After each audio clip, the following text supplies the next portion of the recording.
personal safety or space, more or less. But it's part of reinforcing their role as being a mark of safety for various video games that are out there. And it sounds kind of novel, but the thing took off like a madman, and Consumer Reports rated it very highly.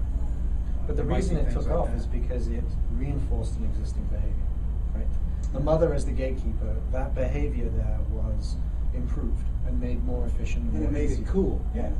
Look how cool. Can you just read it off the box anyways? You could read it off the box, but it combines the description with the rating. I mean, go figure. Right. No, it's cool. It's just a good looking. It also makes mom look cool to the 8-year-old. I think that's a big piece right there. Yeah. So I think there was a question here about there's a certain directive to go and do things in mobile, and frequently back to I think Jonathan's point that if that directive that gets passed down without the question of now justify it. If it gets passed down more because it's cool and we should be doing it, then you should sort of push back and say, no, we need to justify it. We need to understand what the consumer value is. And once we understand what the consumer value is, you can build your proposition around that. But it's if you don't take anything away, it's Mary Meeker. Remember that, okay?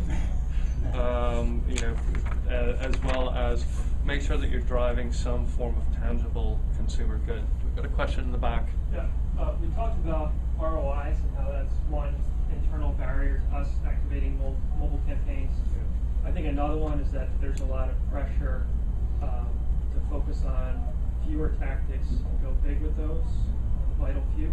But I think there are also external barriers in that not only Campbell's, but a lot of major consumer packaged goods firms have long established relationships with large agencies on Madison Avenue that have extensive capabilities in a lot of the tried and true tactics that we're very familiar with.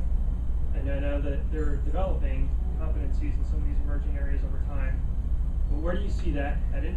And in a case where you have fragmented agency responsibilities, and one owns traditional mediums and one owns digital mediums, etc., do you have any thoughts or recommendations about how we should manage the relationship in the creative development process? Yeah, it's sticky. I'm actually living this right now in one of our clients who has I think it's a 75-year-old relationship with their above-the-line agency, one of the classic Madison Avenue agencies.